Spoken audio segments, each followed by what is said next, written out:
मेरे प्रिय स्टूडेंट्स, आपका एविक एजुकेशन एकेडमी में आपका स्वागत है। हम लेकर आए हैं आपके लिए यूपी बोर्ड 2023 की परीक्षा की तैयारी को लेकर चैप्टर नंबर 2 दो चर वाले रैखिक समीकरण, pair of linear equation in two variables, यानी कि दो चर वाले रैखिक समीकरण। और इससे पहले का जो फर्स्ट चैप्टर है वो हमने फर्स्ट वीडियो में अपलोड किया है। जिन लोगों ने उस वीडियो को नहीं देखा है वो लोग उस वीडियो को देख लें, ताकि जो क्वेश्चन फर्स्ट चैप्टर के इम्पोर्टेंट हैं वो क्वेश्चन आपको मिल जाएं, जो आपकी यूपी बोर्ड परीक्षा की तैयारी के लिए आपकी सफलता अच्छी दिलाएं। और यदि आप अच्छे नंबरों से पास होते हैं तो आपके माता पिता का नाम रोशन होता है और आपके स्कूल का नाम रोशन होता है, और इसके साथ साथ आपके गुरुजनों का नाम भी रोशन होता है। तो आप लोग अच्छी मेहनत करिए, परीक्षा कोई ज़्यादा दूर नहीं बची है, बहुत ही पास है। दो चर वाले रैखिक समीकरण का व्यापक रूप, यानी कि दो चर वाले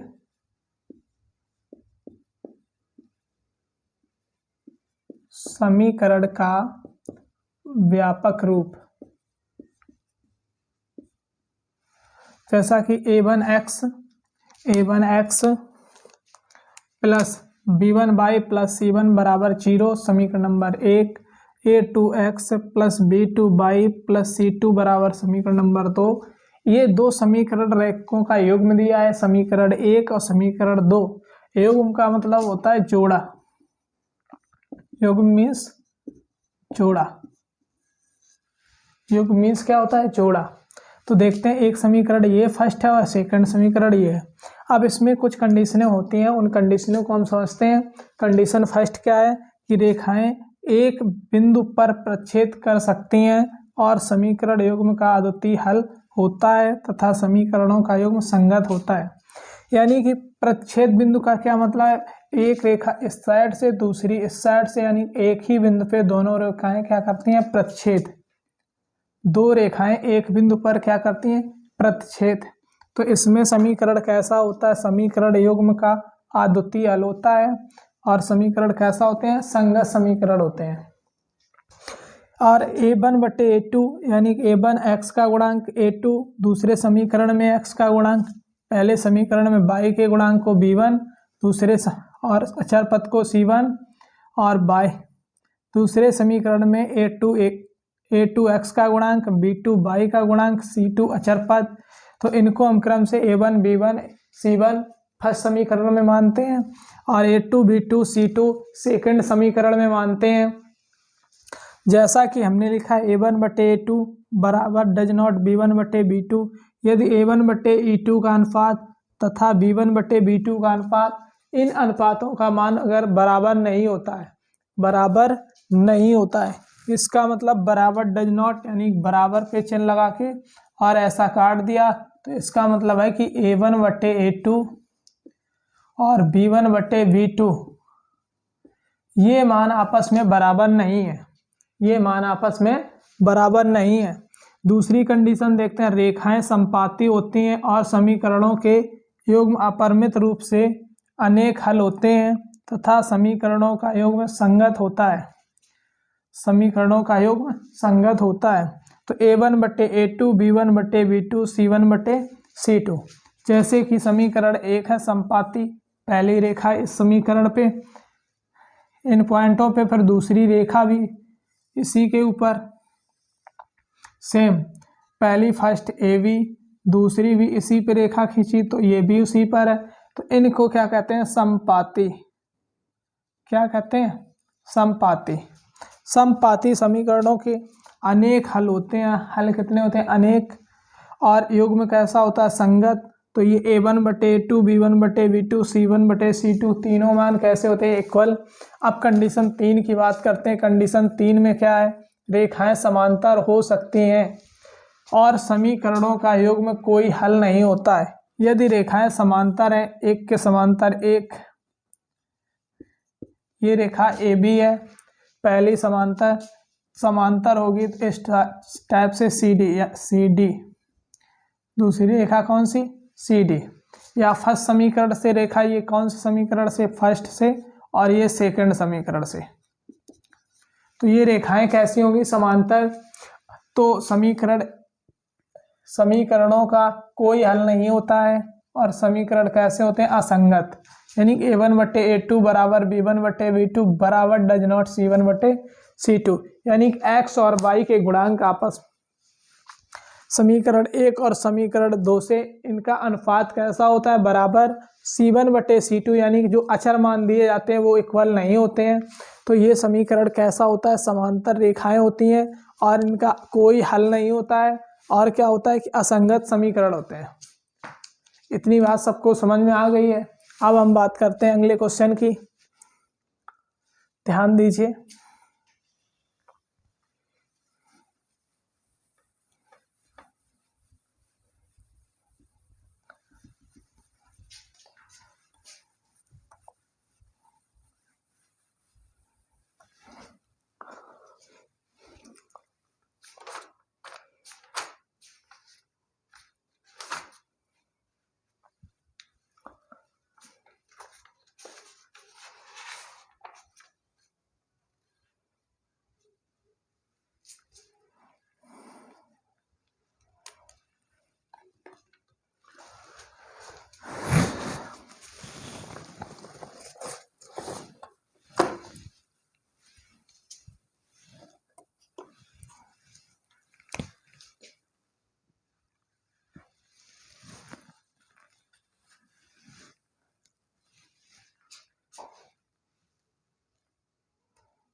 इसी के साथ हम बात करते हैं क्वेश्चन नंबर जो फर्स्ट है। फर्स्ट क्वेश्चन है k का मान ज्ञात कीजिए जिसके लिए समीकरण युग्म 2x + k/y बराबर 1 और 3x - 7y बराबर 7 एक अद्वितीय हल है। क्या एक अद्वितीय हल है? अद्वितीय के लिए हम कंडीशन की बात करते हैं। कंडीशन अद्वितीय हल a1/a2 बराबर डज नॉट b1/b2। इस प्रकार जो a1/a2 और b1/b2 है इसका मान कितना नहीं आने चाहिए? 0।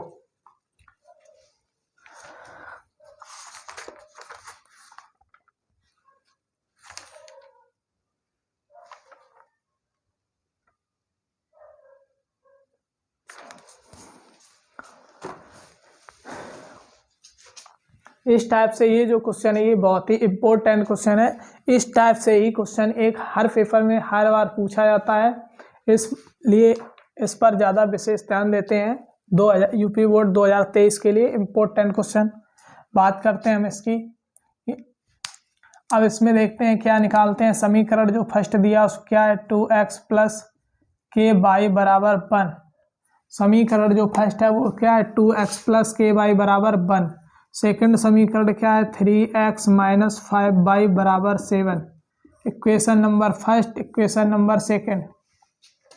फर्स्ट समीकरण में क्या है, a1 बराबर 2 कोमा v1 बराबर k, यानी a1 का मान x का गुणांक, b1 का मान y का गुणांक और c का मान अचर पद जो 1 है, c1 का मान अचर पद। इसी के साथ दूसरे समीकरण में देखते हैं a2 बराबर 3, a2 बराबर 3 कोमा b2 बराबर -5 और c2 बराबर 7। इस टाइप से हमने a1, b1 और c1 के मान निकाले, a2, b2 और c2 के मान निकालिए। अब हम अद्वितीय हल के लिए कंडीशन की बात करते हैं, किसकी, अद्वितीय हल। जो अद्वितीय हल कंडीशन दी, अद्वितीय हल समीकरण कैसे हैं, अद्वितीय हल, समीकरण अद्वितीय हल है। अद्वितीय हल के लिए कंडीशन नंबर फर्स्ट है कि अद्वितीय हल है, तो a1 बटे a2 बराबर b1 बटे b2 बराबर डज नॉट। इसी के साथ हम इनके मान यहाँ रखते हैं, a1 का मान 2, a2 का मान 3 बराबर डज नॉट, b1 का मान k, b2 का मान -5, b2 का मान -5। इसी के साथ हम इसका क्रॉस मल्टीप्लाई करते हैं, यानी कैंची गुणा, तो k का गुणा 3 में करेंगे, 3k बराबर डज नॉट, 5 दूनी 10, यानी कि -5 का 2 में गुणा, माइनस के 10, k के इंटू में 3 है, इधर आएंगे पक्षांतर करेंगे, प्लस के बराबर डज नॉट -10/3। k का मान कितना आ गया, -10/3, यानी कि जो -10/3 है, k बराबर -10/3, k बराबर -10/3 के अलावा या अतिरिक्त, के अतिरिक्त किसी भी मान पर अद्वितीय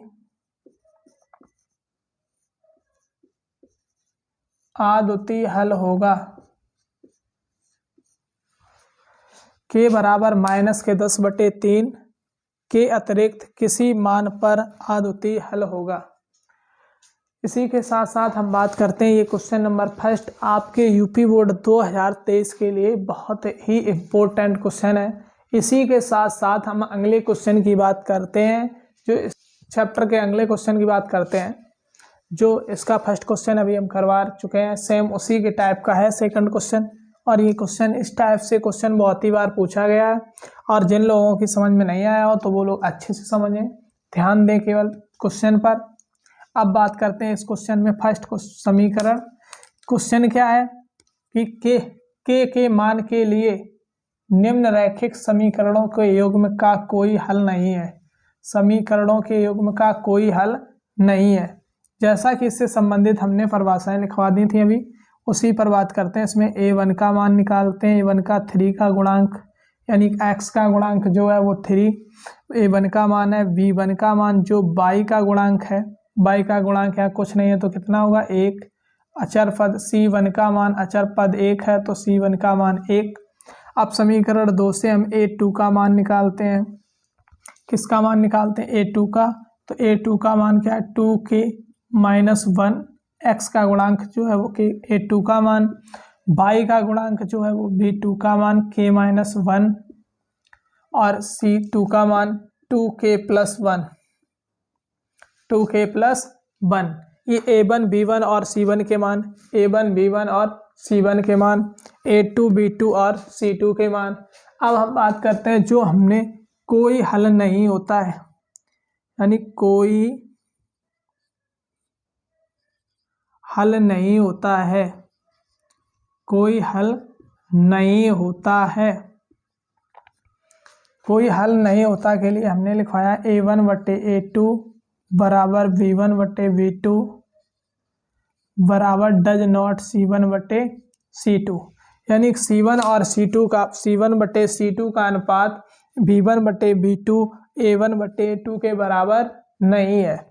तो हम a1 का मान रखते हैं a1/a2। a1 का मान क्या है 3, a2 का मान 2k - 1, a2 का मान 2k - 1 बराबर b1 का मान 1, b2 का मान k -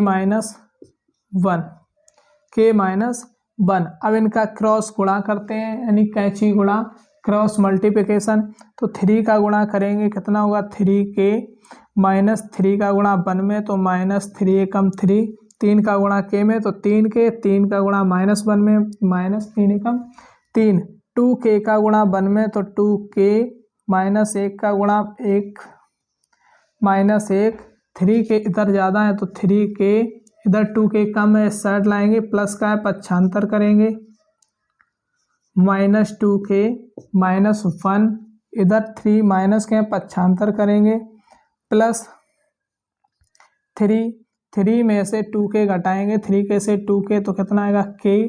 अब इधर प्लस का 3 ज़्यादा है, माइनस का 1 है, घटाएंगे तो कितना बचेगा 2। k बराबर कितना आएगा 2। k का मान कितना आ गया 2।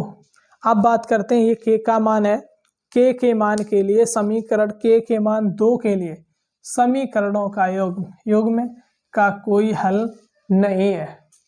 इस तरीके से हम इसके